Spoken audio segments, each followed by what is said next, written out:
Israel to victory. This will be a different kind of war because Hamas is a different kind of enemy. While Israel seeks to minimize civilian casualties, Hamas seeks to maximize civilian casualties. Hamas wants to kill as many Israelis as possible and has no regard whatsoever to Palestinian lives. Every day, they perpetrate a double war crime, targeting our civilians while hiding behind their civilians, embedding themselves in the civilian population and using them as human shields. We've seen the cost of this terrible double war crime against humanity that Hamas is perpetrating in the last 11 days. As Israel legitimately targets terrorists, civilians are unfortunately harmed. Hamas is responsible and should be held accountable for all civilian casualties.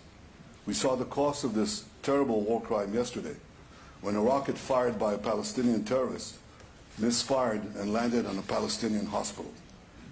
The entire world was rightfully outraged, but this outrage should be directed not at Israel, but at the terrorists.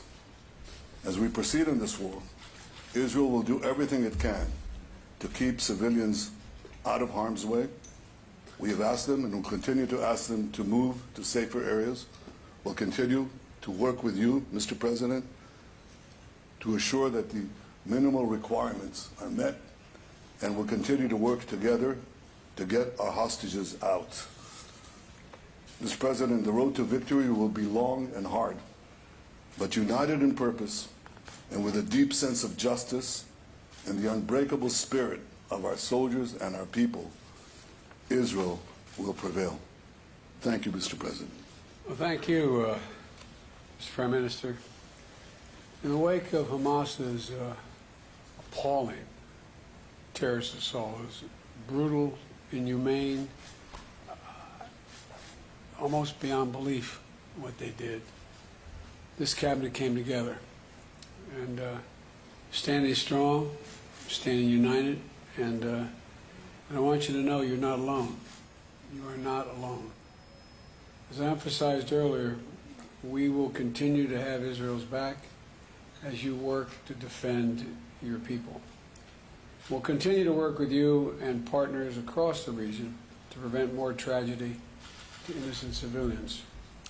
75 years ago, your founders declared that this nation would be one based, quote, based on freedom, justice, and peace. Based on freedom, justice, and peace. The United States stands with you in defense of that freedom, in pursuit of that justice, and in support of that peace. Today, tomorrow, and always, we promise you.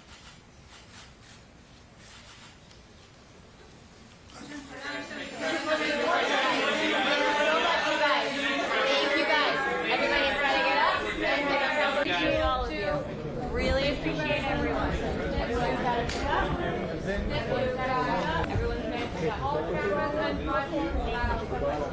we got to go.